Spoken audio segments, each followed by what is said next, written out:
Welcome to the Weekly Roundup Part 3. You've reached Talking with Dr. Terry, 180 Seconds to a Better You, message number 323, and I'm Dr. Terry Wurzbacher. I told you we had a lot of material, and I didn't want to rush or eliminate too much stuff, so I'm going to make this the third episode of the Weekly Roundup.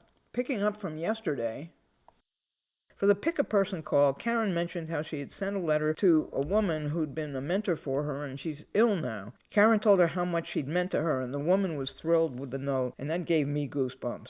Lisa talked about how her sister, who passed away this year, could be part of her mastermind. I think personal masterminds are the way to go if you don't have any other members. I always say, what would Anne do? She was my teacher in metaphysics.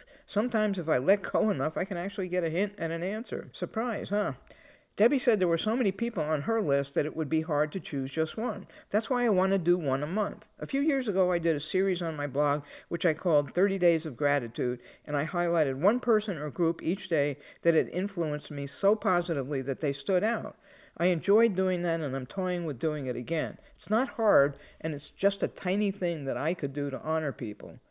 April, I think it was April anyway, said that we should personify the qualities we admire in other people. I love that, even if I got the speaker wrong. Frank says he encourages people to come up with a motto of the year, knowing that it can change, but it's there to reflect what you want to create this coming year. And I hope he said motto and not model. And guess what? I have new hearing aids, and I'm still having all these problems. Anyway, you should check out his blog. It's franksoma.com, and then click on the blog button. It's FRANKSOMMA.com, franksoma.com. On paying attention to people around you during the holiday, Debbie said she just read an article where the author talked about this and mentioned setting up a meeting if it's someone you haven't seen in quite a while, even if it's a Zoom call. The author also said what I think I said, or planned to say anyway: people will say they're fine when they're not.